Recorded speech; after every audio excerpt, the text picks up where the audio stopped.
자, 우리는 지금 에베소서 1장의 말씀으로 하나님에 대해서, 그리고 예수님에 대해서, 그리고 성령님에 대해서 말씀을 나누고 있습니다. 지난주에는 1장 5절에 나와 있는 말씀을 근거로 해서 하나님의 예정이 무엇인지 살펴보았습니다. 기독교 예정론의 핵심은 우리의 구원에 대한 하나님의 절대적 주권입니다. 예정론을 우리가 교리로 받아들이고 배우는 이유는 우리의 구원이 하나님의 절대적 주권 아래서 이루어진 것을 드러내기 위함입니다. 우리의 구원은 우리가 잘 선택했기 때문이 아니죠. 우리가 예수님을 믿기로 잘 결정해서 구원받은 것이 아니라 우리의 선택과 결정 이전에 우리를 선택하신 하나님의 은혜가 있다라고 하는 것을 가르쳐주는 교리가 예정론입니다. 우리는 분명 자유의지를 가지고 있습니다. 그래서 우리의 결단으로 믿음을 선택했죠. 그러나 예정론은 우리의 그러한 선택보다 먼저 하나님의 선택이 있었음을 말씀합니다. 그 하나님의 선택이 하나님의 주권에 의해서 진행됐다는 사실을 우리는 알게 되죠. 그것이 바로 예정론입니다.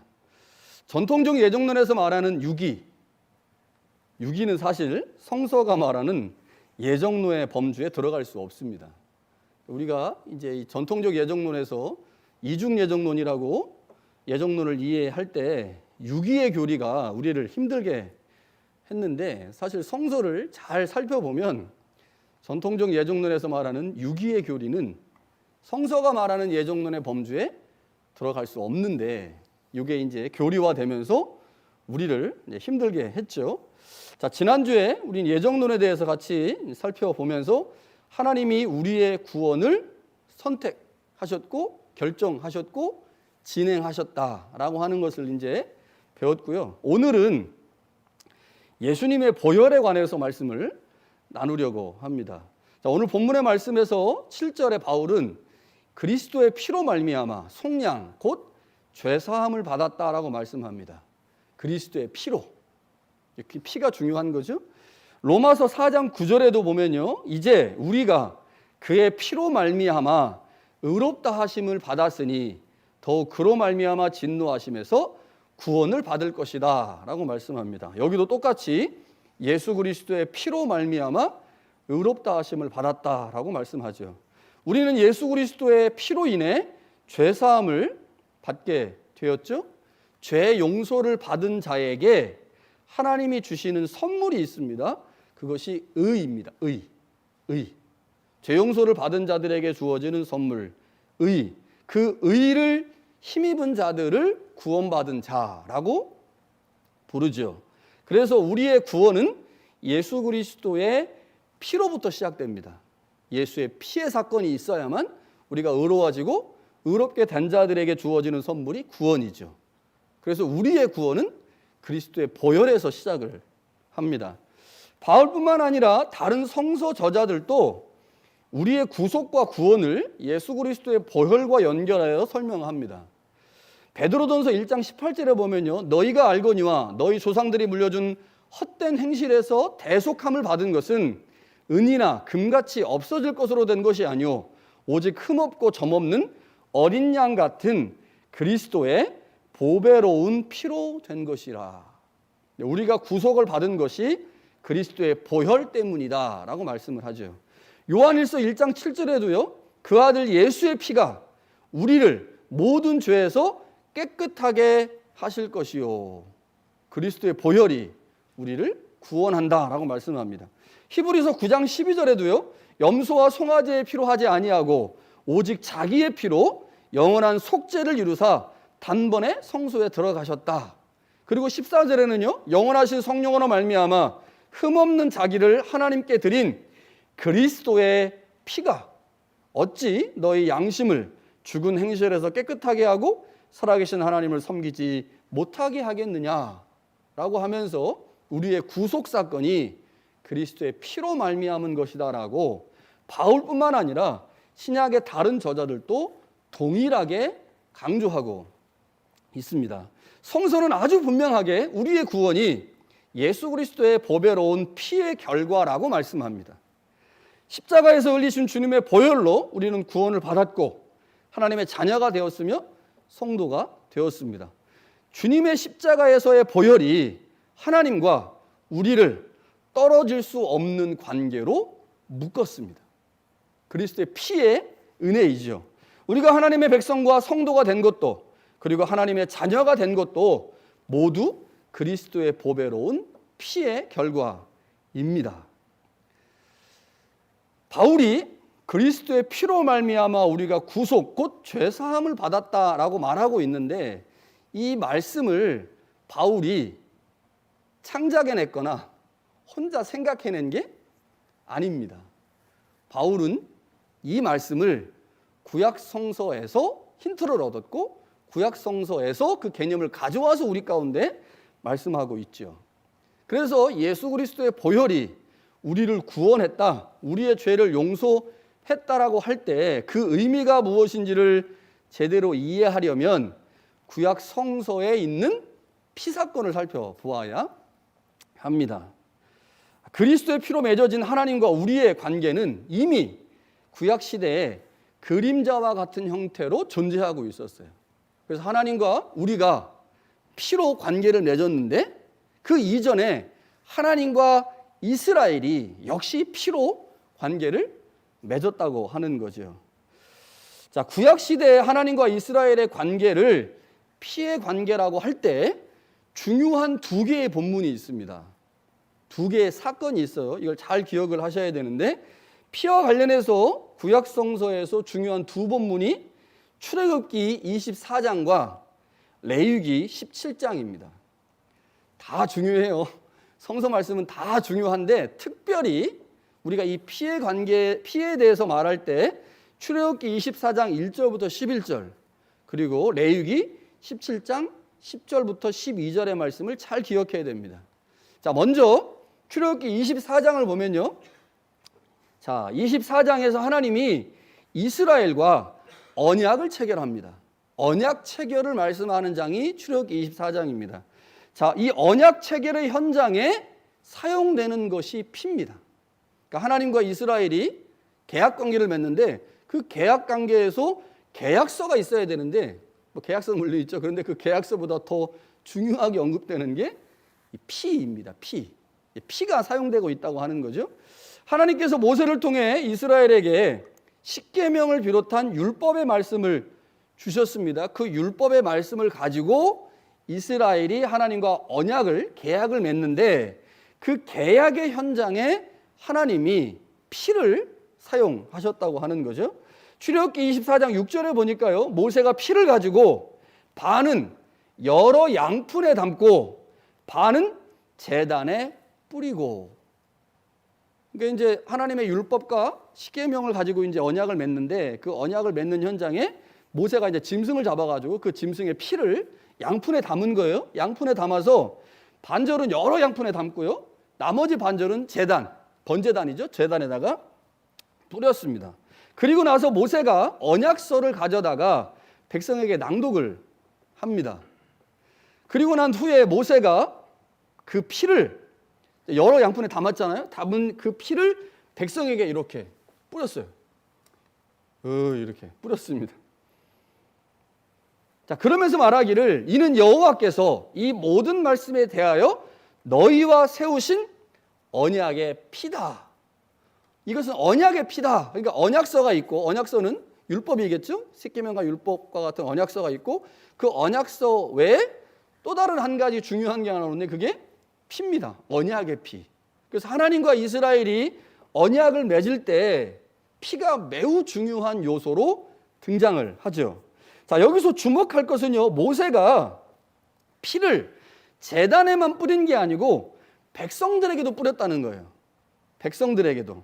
자, 이는 쌍방이 하나님과 이스라엘에게 부여된 의무가 있다는 사실들을 보여주는 겁니다.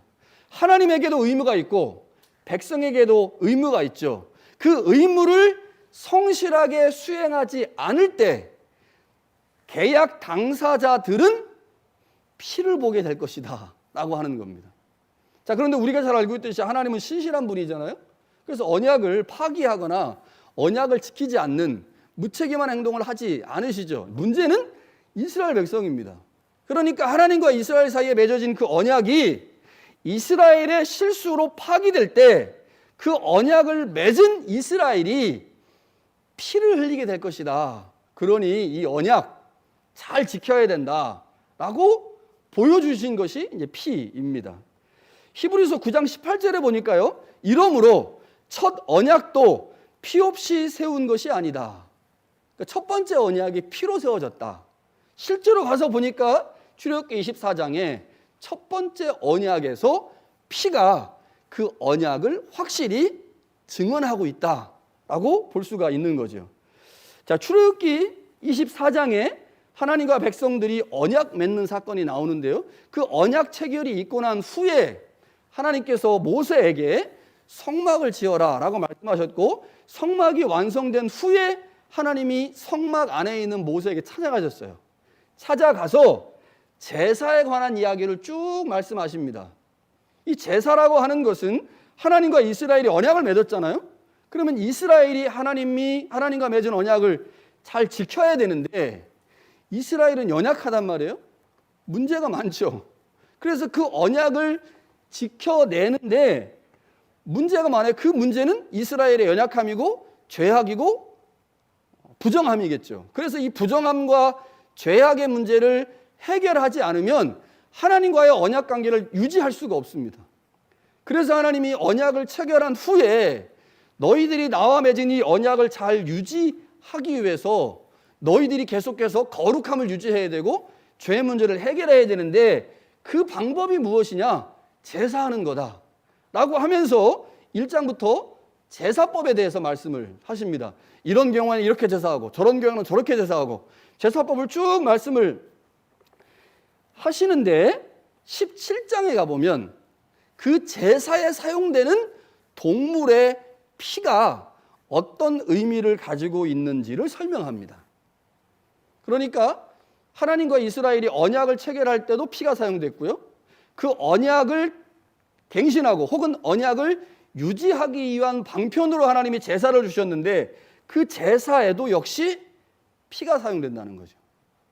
그 피의 의미가 무엇인지를 레위기 17장 11절에 이렇게 말합니다. 육체의 생명은 피에 있다. 내가 이 피를 너희에게 주어 제단에 뿌려 너희의 생명을 위하여 속죄하게 하였으니 생명이 피에 있으므로 피가 죄를 속하느니라.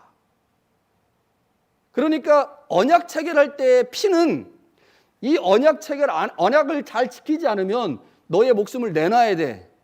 너의 생명을 내놔야 돼 라고 하는 의미로 언약 체결에서 피가 사용됐다면 제사에서 사용되고 있는 그 피는 속죄 기능을 의미하는 피죠. 이스라엘의 실수와 잘못, 죄악이 피가 드려지는 현장에서 용서받는 겁니다.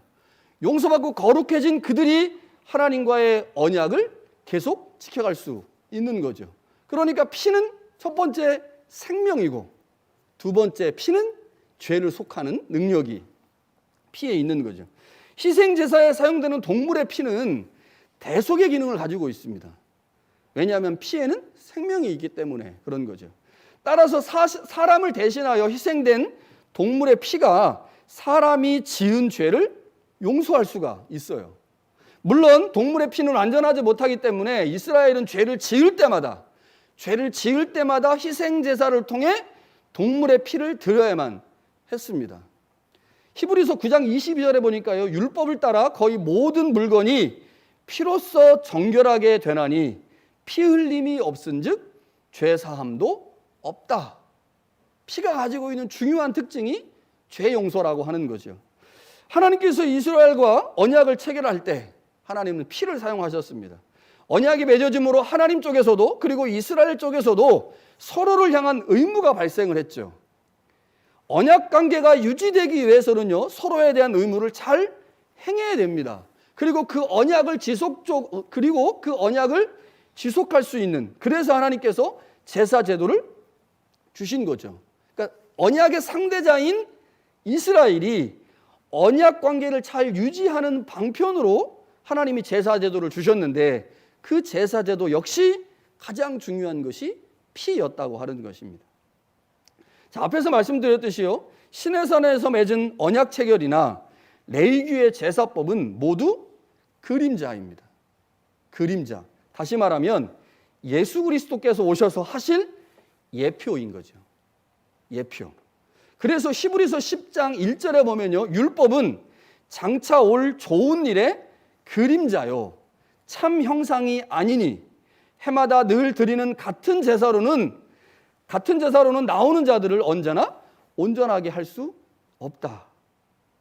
자, 하나님께서 이스라엘과 언약을 체결하시고 그 언약 관계를 유지하기 위해서 제사를 주셨고, 그 제사에서 피를 사용하게 하셨는데, 하나님과 이스라엘의 언약 관계가 완전할 수가 없었어요. 왜냐하면 그 언약 관계 안에 사용된 피가 완전하지 않기 때문에 그렇습니다. 그래서 이스라엘 백성들은 죄를 지을 때마다 제사를 드려야 됐습니다. 죄를 지을 때마다 그 피가 완전하지 않았기 때문이죠. 하나님이 피를 사용하신 이유는 피에 생명이 있고 그 피가 죄를 속하기 때문입니다. 그런데 우리가 잘 알고 있듯이 옛 언약이 파기되고 말았어요. 옛 언약이 파기되고 말았습니다. 이유는 뭐겠어요? 언약의 당사자인 이스라엘이 하나님 앞에 죄를 지속적으로 지었기 때문에 언약이 파기된 거죠. 이게 이유입니다. 그런데 그 언약이 파기된 이스라엘이 왜 도대체 그들이 그렇게 제사를 드렸음에도 불구하고, 계속해서 하나님 앞에 피를 드렸음에도 불구하고 그들의 죄악이 정결해지지 않고 결국 언약 파기로 갈 수밖에 없었을까? 그 이유가 뭘까요? 히브리서는 이렇게 말합니다. 8장 7절에 첫 번째 언약이 무흠하였더라면 둘째 것을 요구할 것이 없었을 것이다. 무슨 말입니까? 첫 번째 언약, 하나님이 이스라엘과 맺으신 첫 번째 언약의 핵심이었던 그 피가 불완전했기 때문에 그 피로 맺은 언약 관계도 불완전할 수밖에 없었다라고 하는 것이 히브리서 저자의 해석입니다. 온전하지 못한 동물의 피로는 온전한 언약을 맺을 수가 없었죠. 또한 그 온전하지 못한 피로 드리는 제사는 온전한 속죄를 이루어낼 수 없습니다. 그래서 첫 번째 언약은 실패할 수밖에 없었고, 그래서 하나님께서 그 첫 번째 언약은 완전한 중보자이고 완전한 피를 이 땅에 가지고 오신 예수 그리스도의 그림자다라고 설명하는 겁니다. 그러니까 진짜 보내시기 전에 미리 그냥 보내주신 거죠. 살짝 어떤 것인지 보여주려고. 히브리서 9장은요, 옛 언약 안에서 드린 제사는 완전하지 못한 짐승의 피를 사용했기에 육체와 외적인 것만을 정결하게 할 뿐 인간의 양심을 깨끗하게 하지 못했다라고 말합니다. 왜 도대체 인간들이 그렇게 많이 제사를 드리고 이스라엘이 그렇게 많이 하나님 앞에 짐승의 피를 드렸음에도 불구하고 그들이 범죄할 수밖에 없었느냐? 그들이 왜 하나님과의 언약을 파기할 수밖에 없었느냐? 짐승의 피로는 인간의 양심을 깨끗하게 할 수 없었다는 거죠. 양심이 무엇입니까? 죄를 인식하는 기관입니다. 죄를 인식하는 기관에, 그래서 양심이 마비되면요, 죄를 인식하지 못하기 때문에 지 마음대로 삽니다. 양심은 죄를 인식하는 기관이고 동시에 우리의 행동을 통제하는 의식이나 생각을 양심이라고 말합니다. 우리는 다 양심이 있죠. 그 양심에 따라서 우리의 생각과 행동을 통제합니다. 그래서 양심이 살아있는 사람들은 죄를 짓지 않죠. 따라서 양심이 정결할 때만 우리는 죄를 멀리하고 하나님과의 온전한 관계 안으로 들어갈 수 있습니다. 그렇지 않으면, 우리의 양심이 깨끗해지지 않으면 계속 그 죄악된 양심으로 인해 악한 행동이 나올 수밖에 없는 거죠. 우리가 하나님께 나아가기 위해서는 반드시 양심이 깨끗해져야 하는데, 구약의 제사 제도를 가지고는, 동물의 피로는 우리의 양심을 온전하게 깨끗하게 할 수 없었다는 것입니다. 제사가 양심을 깨끗하게 하지 못하니 아무리 제사를 드린다 해도 언약의 한쪽 당사자인 이스라엘은 계속해서 문제를 만들어낼 수밖에 없었죠. 결국 하나님과 이스라엘 사이의 언약이 파기되고 말았습니다. 동물의 피로는 한계가 있었다는 거예요. 동물의 피는 실체가 아닌 그림자였기 때문입니다. 하나님이 이 땅에 그림자가 아닌 실체를 보내실 수밖에 없었죠. 갈라디아서에 보면요, 때가 참에 하나님이 그 아들을 이 땅에 보내셨다라고 말합니다. 때가 참에 하나님께서 우리와 온전한 언약을 맺으시기 위해 이 땅에 예수 그리스도를 보내셨습니다.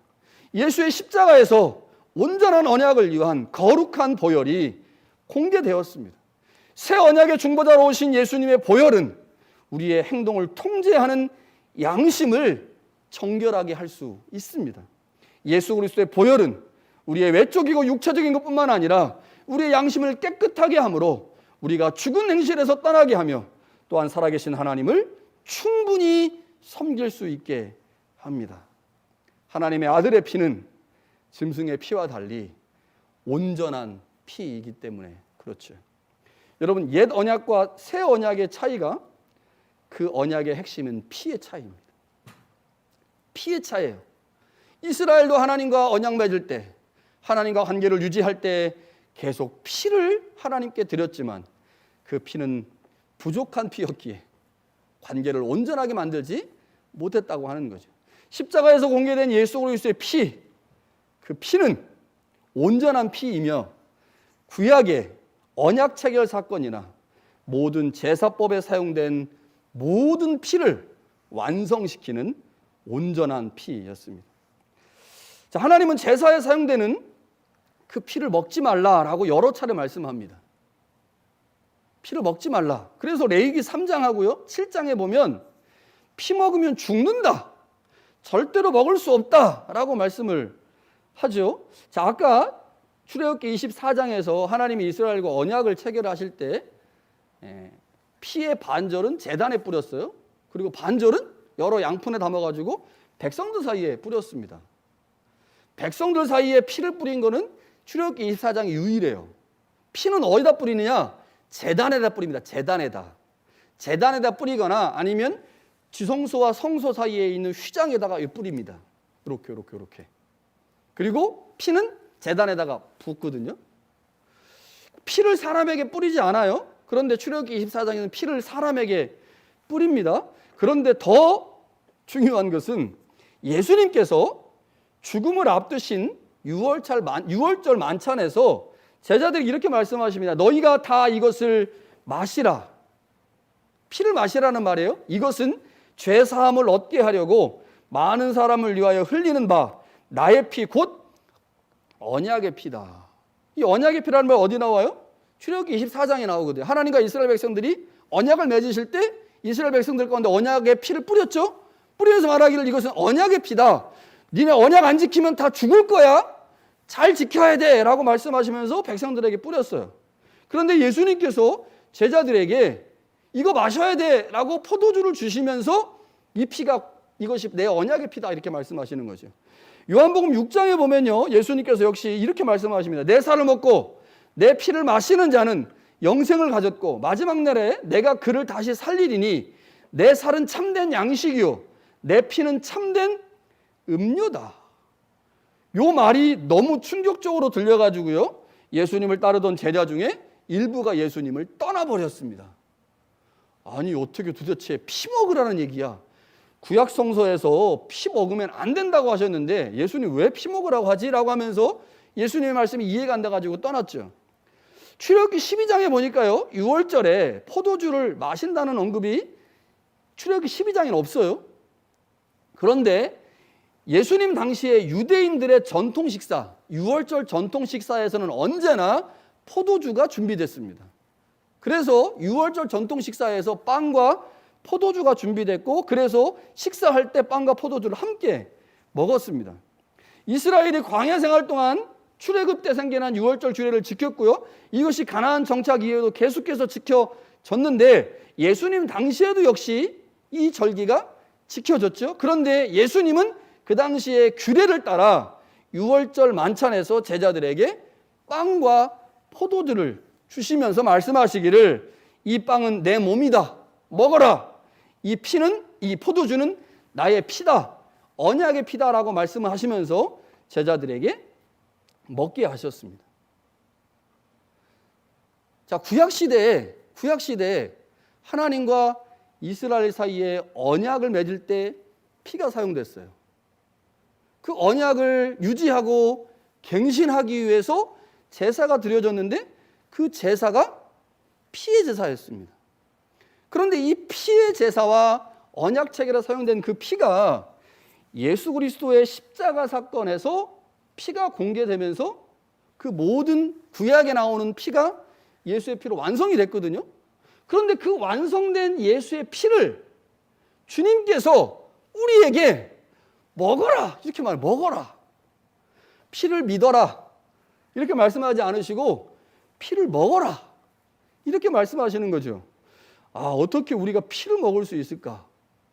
그러면서 제자들에게 피를 먹어라 라고 포도주를 주시면서 이거 포도주 아니다, 피다, 먹어라 말씀하시는 거죠.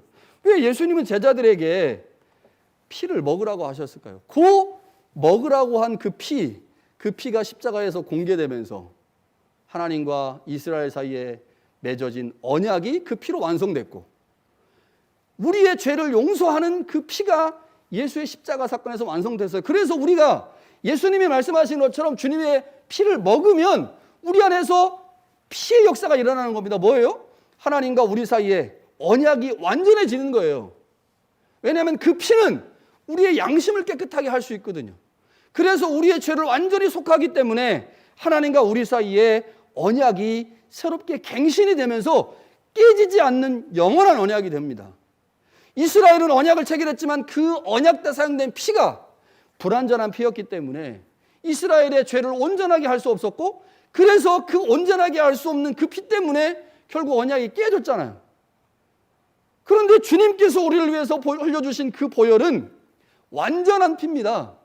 우리의 양심을 깨끗하게 하는. 그래서 그 피가 있으면 하나님과 우리 사이에 새로운 언약이 만들어지고 그 언약 안에서 우리는 영원히 하나님과 관계를 맺을 수가 있는 거죠. 그런데 주님께서 그 자신의 피를 제자들에게 먹어라 라고 말씀하신다는 거죠. 예수님이 왜 먹으라고 하셨을까요? 구약시대의 피가 어디에 뿌려졌습니까? 제단에 뿌려졌거든요. 제단에 뿌린 이유가 있어요. 이스라엘 백성들이 그들이 하나님 앞에서 죄를 계속 지속적으로 지으면요, 그들이 짓고 있는 그 땅이 더러워집니다. 그 죄를 계속 지으면 짓고 있는 사람의 땅이 더러워져요. 그런데 그 땅이 어디와 연결되어 있어요? 성전과 연결되어 있어요. 그래서 내가 이 땅에서 막 죄를 지으면 내가 지은 그 땅이 더러워지고 그 땅이 점점 어디까지 영향을 미치냐면 성전까지 영향을 미쳐가지고요, 성전도 더러워지는 거예요. 그런데 성전은 하나님과 우리가 만나야 되는 장소잖아요. 그러니 성전이 거룩해져야 그곳에서 하나님을 만날 수 있어서 하나님께서 성전에다가 피를 뿌리게 한 겁니다. 성전에다가 성전을 거룩하게 해야 거룩하신 하나님이 그곳에 나타날 수 있고 나타나야 백성들을 만날 수 있으니까. 그런데 예수님이 제자들에게 피를 먹으라 라고 말씀하신 이유는 제자들이 바로 성전이기 때문입니다. 제자들이 성전이기 때문이에요. 주님의 거룩한 보혈이 성전인 교회에 뿌려져서 그들이 그 피로 말미암아 거룩하게 될 때 그들이 살아계신 하나님을 만날 수 있게 되니 주님이 제자들에게 말씀하는 겁니다. 내 피를 먹어야 된다. 내 피를 먹어야 그 피로 말미암아 하나님과 새로운 언약을 체결하고 그 새로운 언약 관계 안에서 하나님의 자녀로, 하나님의 백성으로, 하나님의 성도로 살아갈 수 있다라고 말씀을 하시는 거죠.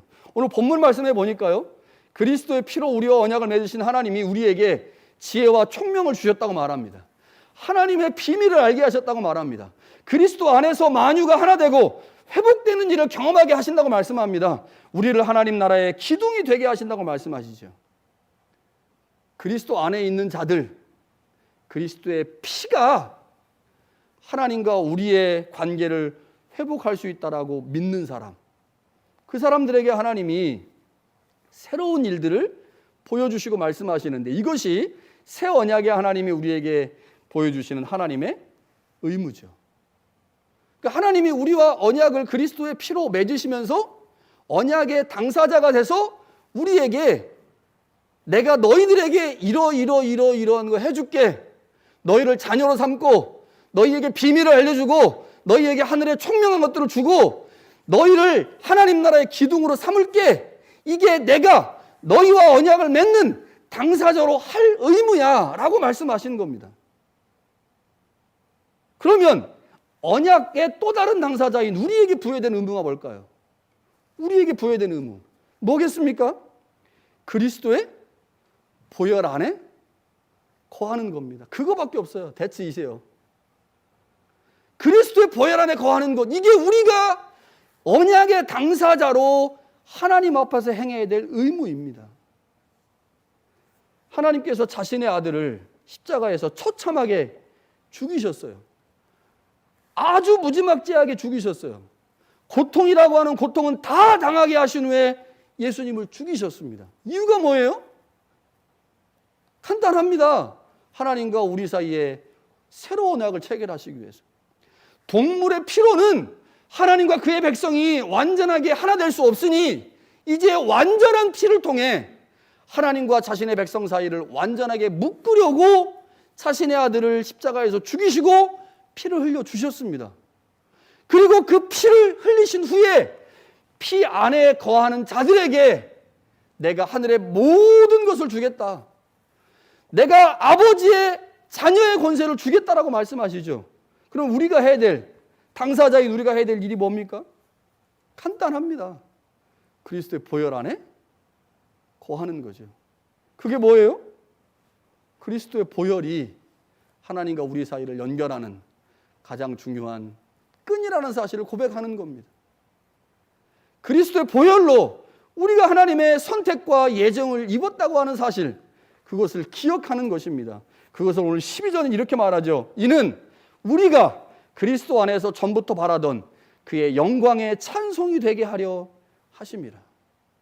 그리스도의 보혈로 구속함을 받은 우리가 그 모든 일들을 계획하시고 아들을 십자가에서 죽이신 그 하나님의 영광을 찬송하고 우리를 향한 하나님의 놀라운 계획을 선포하고 그 하나님이 만유의 주라는 사실들을 드러내는 것, 그것이 바로 우리가 할 수 있는 일이고, 그것이 바로 우리가 그리스도의 피 안에 거하는 자의 삶인 거죠. 사랑하는 새순교회 성도 여러분, 하나님의 모든 역사는 그리스도 안에서 이루어졌습니다.